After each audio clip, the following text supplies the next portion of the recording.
बिस्मिल्लाहिर्रहमानिर्रहीम अस्सलाम वालेकुम। आप यूट्यूब चैनल देख रहे हो, मेरा नाम है अब्दुल रहमान। नाज़रीन, आज 16 जुलाई है और आज हम इंटरनेशनल कुछ ख़बरें आपके सामने रखेंगे। कल एक बहुत बड़ी पेशरफ़्त हुई है।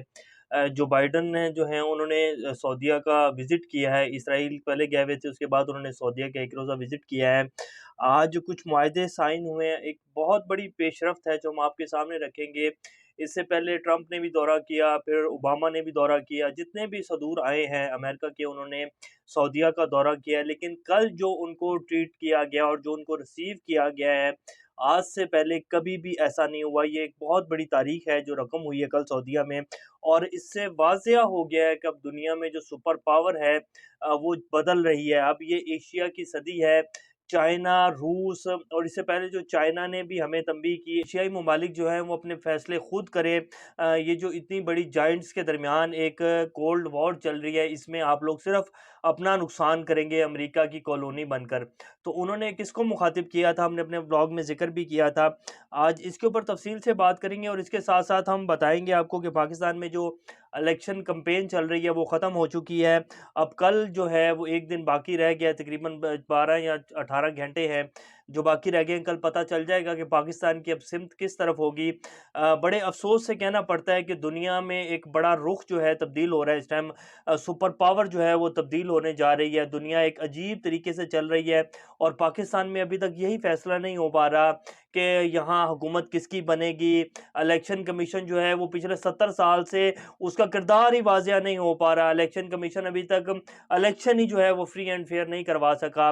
और जो कुछ पिछले कुछ 3 महीने से पाकिस्तान में चल रहा है, तो हम लोगों ने क्या आज़ाद जो है हमारी ख़ारिजा पॉलिसी होगी, क्या हम लोग आज़ाद फ़ैसले कभी ले भी पाएँगे और क्या हम दुनिया के साथ चल भी पाएँगे? दुनिया में एक अजीब कोल्ड वॉर चल रही है। तो आज इस सारी तफ़सीलात पर बात करेंगे। इससे पहले अगर आप लोगों ने चैनल को सब्सक्राइब नहीं किया, तो रेड बटन को प्रेस कर लें और बेल आइकॉन को प्रेस कर लें ताकि लेटेस्ट अपडेट्स आप लोगों को मिलती रहें और ये जो हमारा ताल्लुक है ऐसे ही जुड़ा रहे। सबसे पहले हम बात कर लेते हैं जो बाइडन साहब का जो दौरा था, ये एक वीडियो भी है जो आपकी स्क्रीन के ऊपर चला देते हैं। कल जब जो बाइडन सऊदीया पहुँचे तो ना उन्हें शाह सलमान लेने गए और ना ही मोहम्मद बिन सलमान जो उनके बेटे हैं, वली-अहद हैं, वो लेने गए। ये बड़ी अचंभे की बात है जी। पहली दफ़ा ऐसा हुआ है, वरना ट्रंप भी जब पहले दौरा किया तो शाह सलमान मोहम्मद बिन सलमान ने उनको रिसीव किया।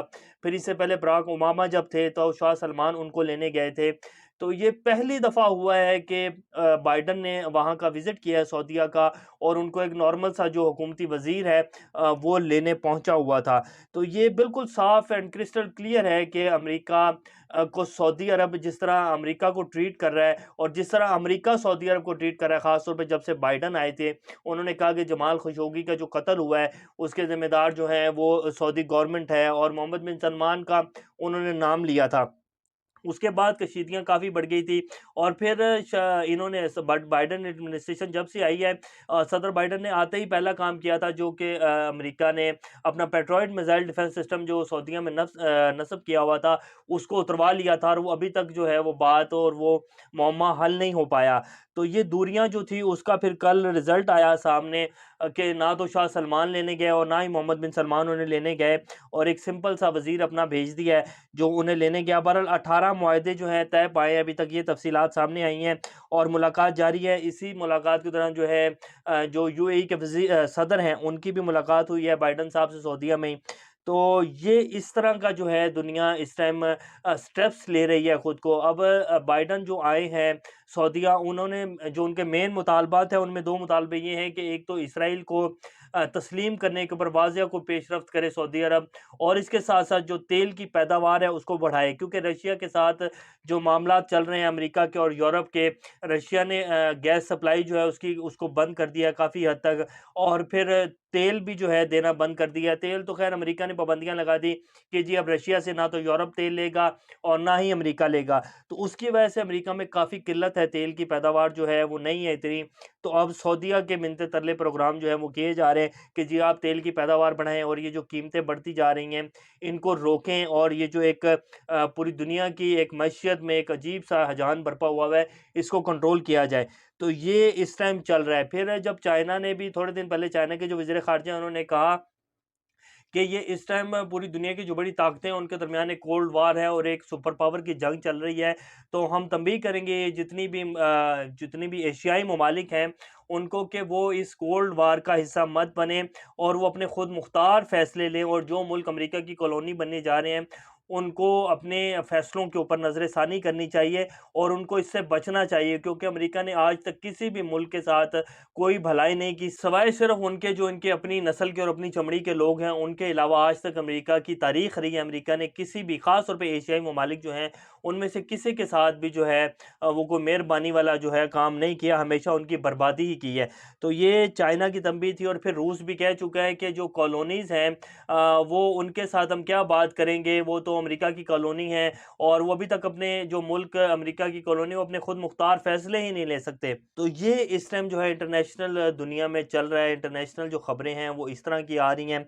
और पाकिस्तान में जो है वो आपके सामने है, पिछले 3 महीने से जो है आज़ाद खारजा पॉलिसी, हमने सिर्फ एक रशिया का विज़िट किया और अमेरिका को सिर्फ ये कहा कि जी हम आपको अड्डे नहीं देंगे, तो उसके बाद जो पाकिस्तान में हुआ आपके सामने है। बहरहाल अब कल जो है वो वोट डाला जाएगा इन 20 हलकों में और सामने आ जाएगा अगर फ्री एंड फेयर इलेक्शन हो गया, जो कि बहुत मुश्किल है। और अभी तक जितने इलेक्शन कमीशन की कार्रवाई के ऊपर जितने सवालात उठ चुके हैं और जो इलेक्शन कमिश्नर साहब ने अभी तक किया है उसको देखते हुए तो साफ नज़र आ रहा है, और जिस तरह हुकूमती मशीनरी जो है वो इस्तेमाल की जा रही है हमजा साहब की गवर्नमेंट को बचाने के लिए, उससे देखने में तो यही लगता है कि कल इलेक्शन जो है वो फ्री एंड फेयर होना उसके चांसेस 50-50 हैं। इसमें नहीं कहा जा सकता कि कल का जो इलेक्शन होगा वो बिल्कुल फ्री एंड फेयर होगा।